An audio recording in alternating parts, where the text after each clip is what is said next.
एक दिन एक किसान के घर पर कुछ मेहमान आते हैं और जब वो मेहमान उस किसान के घर पहुंचते हैं तब वो किसान अपने खेत पर होता है। तो मेहमान किसान के घर पर उस किसान का इंतजार करते हैं और थोड़ी देर बाद वो किसान और उसका पालतू कुत्ता दोनों घर पर पहुंचते हैं। मेहमान ने उन दोनों को देखा और उस किसान से पूछते हैं कि तुम दोनों एक ही रास्ते से आए हो, पर तुम्हारा कुत्ता वो हांफ रहा है और तुम तो बिल्कुल भी थके हुए नहीं लग रहे हैं, ऐसा क्यों?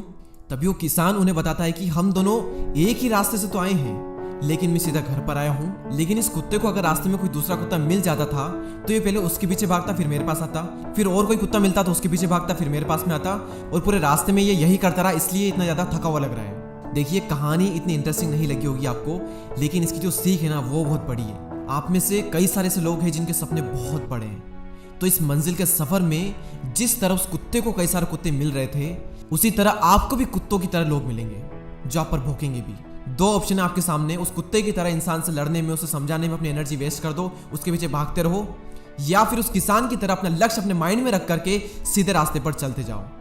जो कुत्ते भौंक रहे थे ना आप पर, वो वहीं के वहीं रह जाएंगे और आप आगे निकल जाओगे, और कुछ टाइम बाद उनकी आवाज भी आना आपको बंद हो जाएगी। ये थी पहली कहानी। अब मैं आपको दूसरी कहानी सुनाता हूँ, बहुत इंटरेस्टिंग है, शायद आप में से कई लोगों ने पहले सुन भी रखी होगी।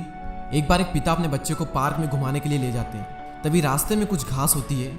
वो पिता अपने बच्चे से कहते हैं कि बेटा ये घास यहाँ से उखाड़ दो, तो बच्चा आसानी से उस घास को वहाँ से उखाड़ देता है। तभी वो दोनों आगे जाते हैं और फिर वहाँ पर उन्हें एक छोटा सा पौधा मिलता है। तो पिता अपने बेटे से कहते हैं कि इस पौधे को भी उखाड़ दो। तो जो बच्चा होता है वो थोड़ा जोर लगाता है और उस पौधे को भी वहाँ से उखाड़ देता है। फिर वो दोनों थोड़ा और आगे चलते हैं, फिर उन्हें एक थोड़ा बड़ा पौधा मिलता है। पिता फिर कहते हैं कि बेटा इस पौधे को भी तुम यहाँ से उखाड़ दो। तो वो बच्चा बहुत जोर लगाता है, बहुत जोर लगाता है, अपनी पूरी जान लगा देता है और उस पौधे को वहाँ से उखाड़ देता है। फिर वो थोड़ा और आगे चलते हैं, फिर वहाँ पर उन्हें एक पेड़ मिलता है। तो पिता अपने बेटे से कहते हैं कि बेटा इस पेड़ को यहाँ से उखाड़ दो। बेटा कहता है पापा ये पेड़ मुझसे नहीं उखड़ेगा। पापा कहते हैं तू ट्राई तो कर, उखड़ेगा। तो बेटा अपने पापा की बात को मान करके लग जाता है उस पेड़ को उखाड़ने में। वो बहुत कोशिश करता है, अपनी पूरी जान लगा देता है, लेकिन फिर भी उस पेड़ को नहीं उखाड़ पाता। तब वो अपने पापा से कहता है पापा ये पेड़ मुझसे नहीं उखड़ रहा।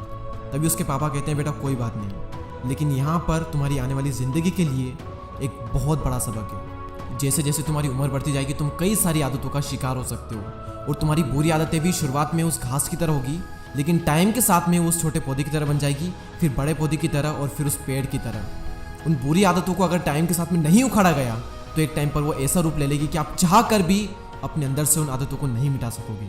जैसे ही कोई भी बुरी आदत हमें लगी, शुरुआत में उसको छोड़ना उतना ही आसान होगा जितना कि उस घास को उखाड़ना, लेकिन जितना ज़्यादा टाइम आप लोगे उतना मुश्किल होता जाएगा उस आदत को छोड़ना, जिस तरह से उस बच्चे के लिए हो गया था उस पेड़ को उखाड़ना।